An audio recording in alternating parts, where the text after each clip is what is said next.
Good morning. This is Rules of the Ruff, Day 7. If you remember, she was running behind Angel. And then Angel abruptly sat down.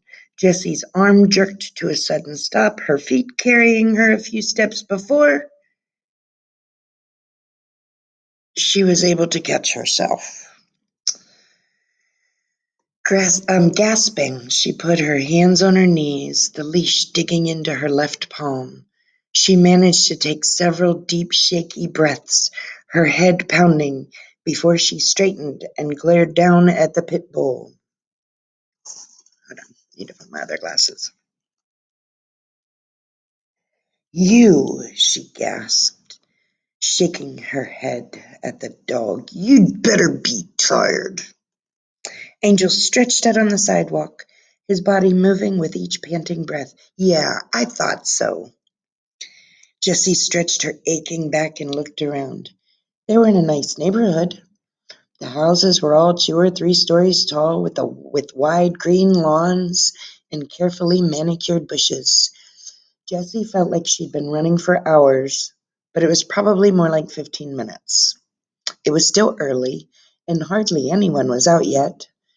Down the road, the man was enthusiastically washing his car, while 2 houses away, 3 little girls played jump rope next to a middle-aged woman reclining in a lounge chair. But otherwise, it was quiet. There was no sign of Wes. Jessie's heart sank. She didn't recognize any of this. She had no idea where they were, and worse, she wasn't actually sure which way they'd come from. Angel had turned a few times, but Jessie wasn't able to pay attention where. Angel stood up abruptly, his ears pricked forward, his lips pulled back. "What are you doing?" Jessie asked nervously. Angel let out a menacing growl.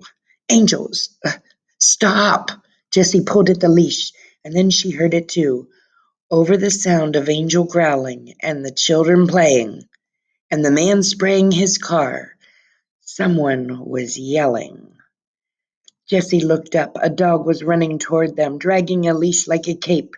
Its ears were flattened back against its head, but even from this distance, Jessie could tell he was a German shepherd. A big one. Its dark eyes fixed on Angel. Angel lunged forward, yanking Jessie along. "Angel, no! Stop! Sit! Heel!"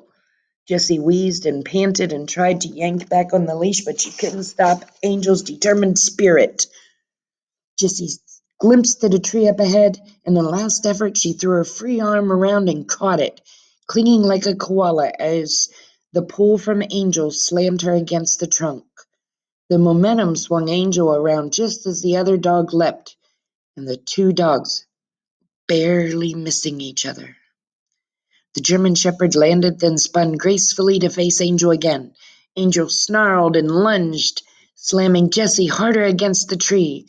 She heard a car screech to a halt, and in the corner of her vision she could see Wes running, not even bothering to shut his car door. He still wouldn't reach them in time as the other dog leapt right at them. She braced herself for the impact.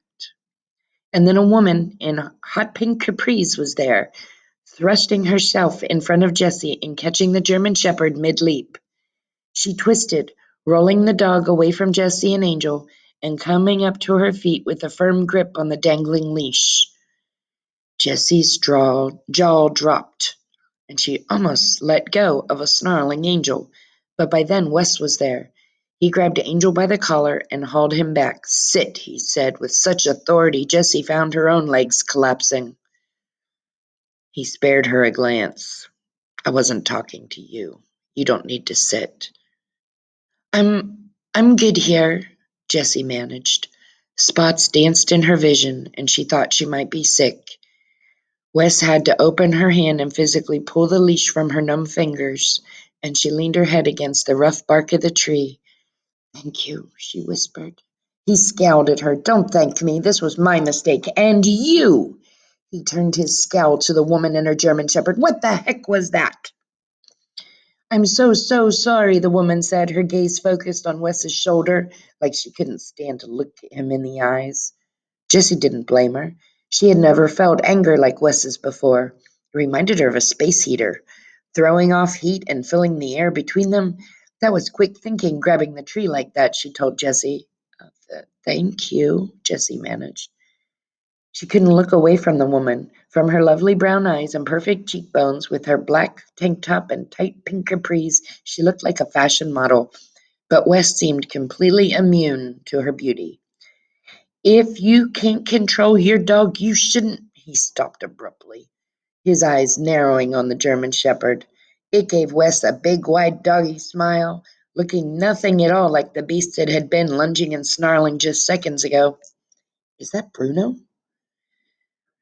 The woman flushed, and she took a step back. We'd better be on our way. Sorry again. And then she was jogging, the German Shepherd trotting along at her side.